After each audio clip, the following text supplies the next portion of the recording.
sesuai dengan tema TNI AD, yaitu TNI AD.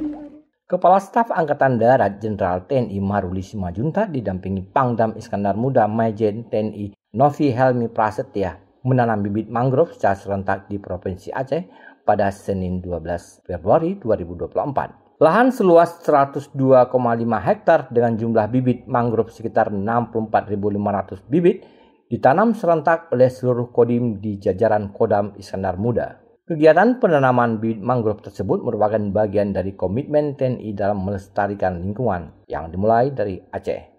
Kepala Staf Angkatan Darat mengikuti kegiatan tanam mangrove di Kampung Blang, Kecamatan Meraksa, Banda Aceh bersama 1.625 prajurit, masyarakat setempat, lembaga peduli lingkungan, unsur Forkopimda di lahan seluas 10,5 hektar dengan jumlah bibit 8.500.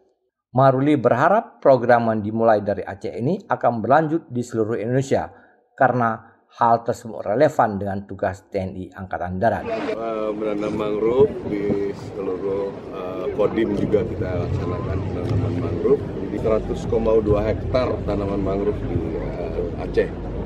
Mudah-mudahan ini yang tadi sempat saya singgung terus akan berlanjut di wilayah-wilayah di seluruh Indonesia. Sebetulnya ini relevan dengan tugas TNI Angkatan Darat khususnya bahwa konsep pertahanan kita adalah perlawanan rakyat semesta. Jadi rakyat-rakyat ini harus dibuat mereka jadi lumbung-lumbung pangan untuk perlawanan kita. Alamnya itu tempat persembunyian kita. Menjadikan musuh-musuh sulit misalnya untuk pendaratan karena ada mangrove.